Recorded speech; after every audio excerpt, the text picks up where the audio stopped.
All right, gents, let's start off this style battle between the Kingsman and James Bond with round one, accessories. So let's start things off with the accessories in the Kingsman. My favorite part about it was how much fun the Kingsman had in actually using the accessories and how much screen time they got. Case in point, the umbrella. We see it in both movies, and my favorite part about this is that the umbrella just has so many uses. You can use it as a defensive weapon, as an offensive weapon. You can simply use it to keep the rain off your back. And let's not forget about the shoe knife, a very simple, classic weapon, but it plays a huge part at the end of part one to be able to overcome the villain. And who can forget the lighter hand grenade? And I have to admit, my favorite part isn't that it's actually used, but it's actually Eggsy's reaction when he finds out what it is and then how he tries to steal it later. A briefcase, which has not only a machine gun, but a rocket launcher. And of course, let's not forget the simple signet ring, which symbolizes you are Kingsman. So how's James Bond going to respond to this?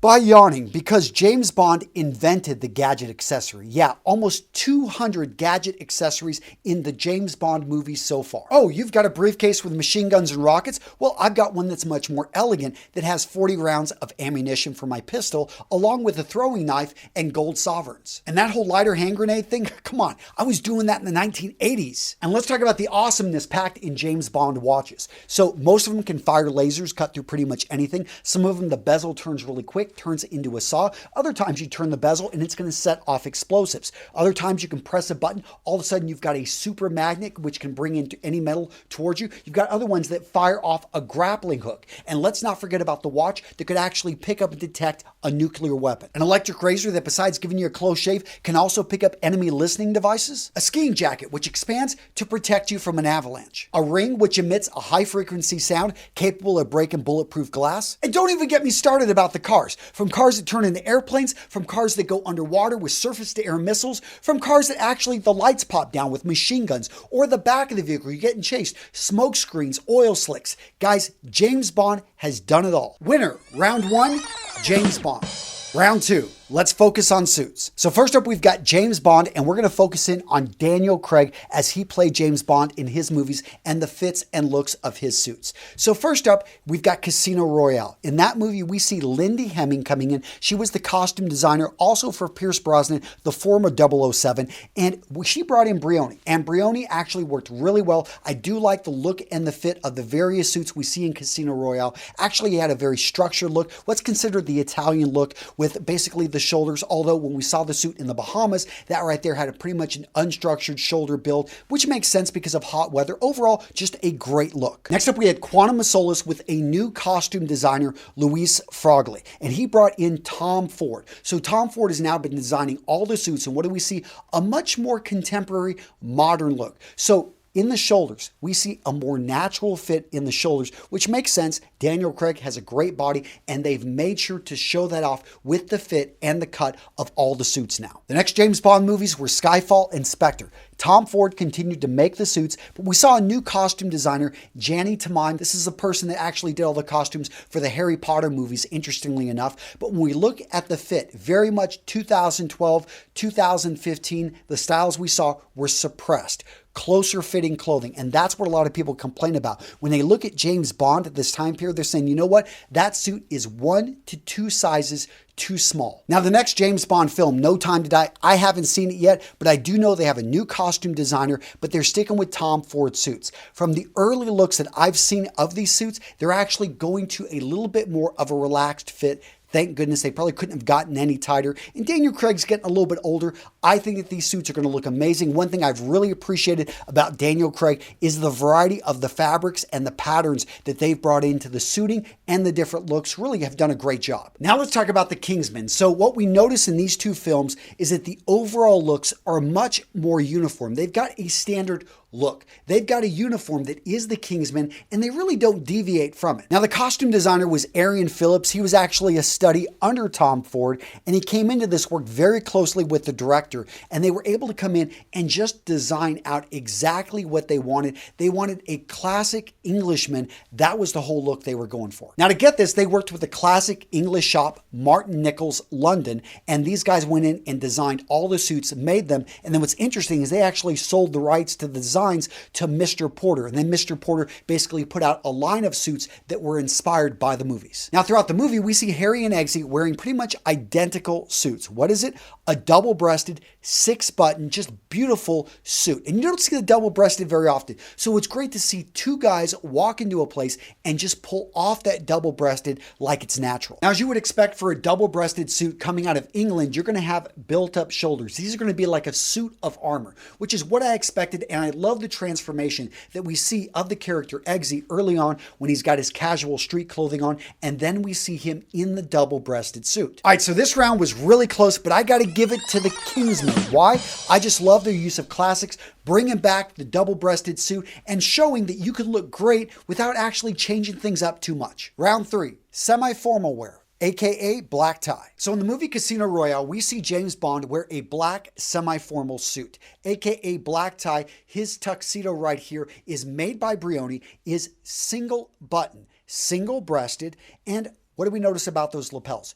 Beautiful peak lapels. I love how they actually use silk right there. Just a great look with the jetted pockets, no vents on the back of the jacket. Just a great look. Now, the only issue I had with this is he didn't wear a cummerbund. He didn't wear a vest. He had no midsection covering, and I do think classic black tie should have that, but you can change things up, but he is James Bond. In the movie Spectre, we see the classic ivory jacket. James Bond does a great job right here with this overall look, and when we look at the jacket, what do we notice? Single-breasted. Again, we've got those beautiful peak lapels. This look just worked great with black trousers, and a lot of guys don't ever think they can pull off this combination. As James Bond shows, this is just a great classic look if you've got the courage to pull it off. Next up, let's talk about the Kingsman. So when it came to suits, they kept it simple, but when it comes to semi-formal, these guys are having fun. So first up, we see Harry in this blue velvet dinner jacket. Just look at this combination. This is not ordinary. This is something that's really going to stand out. At the same time, it's a dark color. It looks good.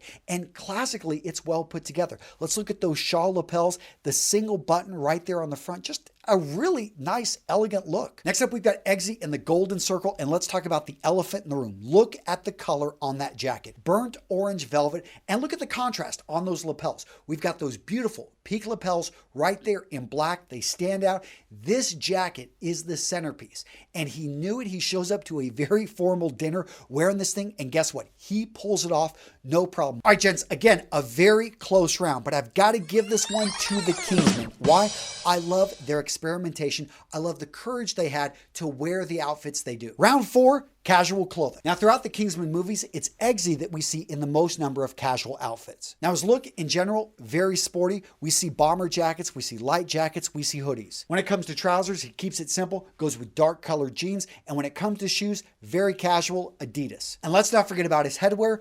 Eggsy likes his flat bill hat. Now let's talk about James Bond. And I have to say that Daniel Craig playing James Bond, he has worn more great casual outfits than any other Bond in history. In the movie Quantum of Solace, we see James Bond look a little bit beat up, but still looking great in this classic Harrington jacket. Right here, he's got dark jeans on with brown chukka boots. Or what about this Charles cardigan? I absolutely love when he's on the boat and he's wearing this cardigan with that white shirt. Just a great look. And if you could actually see the rest of his outfit, he'd be wearing chinos and chukka boots again. And let's talk about his casual look in the movie Skyfall when he's defending his family home. What I love about this, you bring in a classic jacket. Right there, we've got a Barber. This is a classic wax jacket that's been worn by royalty. They take cotton, they wax it up. It does a great job dealing with the elements. And then you look, he's got that cashmere sweater underneath. What type of pants he has? He's wearing corduroys and he's got classic boots on. And let's not forget about the movie Spectre. When he's wearing that blue, beautiful suede jacket, he's got that crew neck cashmere sweater.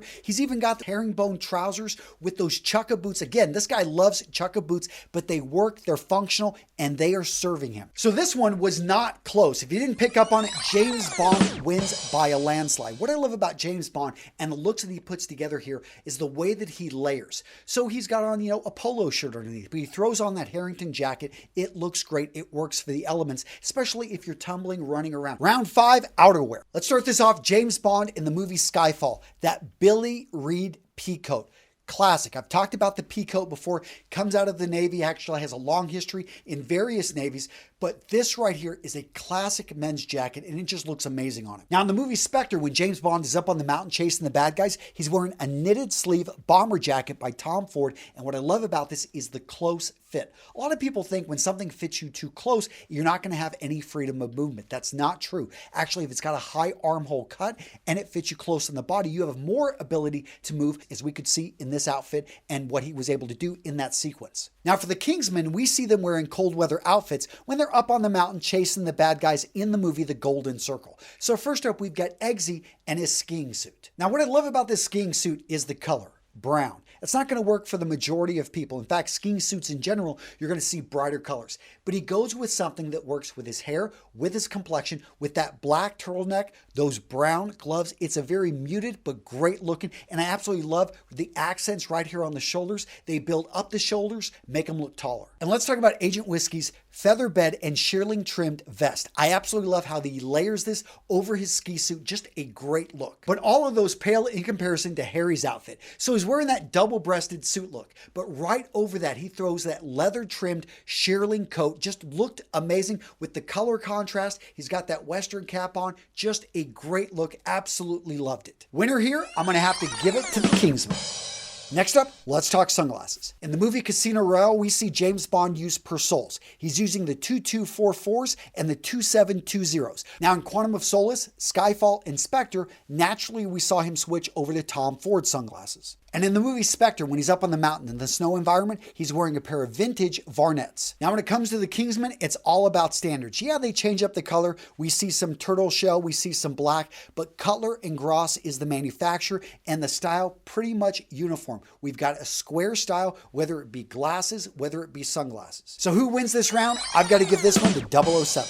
All right, gents, so the results are in, and at this point, we've got a tie, 3-3. So who should win? Let me know down in the comments. If I were to be the tiebreaker, I would tell you I'd probably vote for James Bond. Just been around longer, in my opinion, more stylish. But gosh, I absolutely love the Kingsmen, how daring they are, how much fun they're having, what they do with Swedish princesses. Guys, yeah, just a great movie. And okay, what video to watch next? How about how does James Bond break the rules of style and still get the girl? That's the mystery. Well, a lot of people, you guys say, it's written into the script, but it's more than that. Check out this video right here, how you can break the rules of style and still get the girl.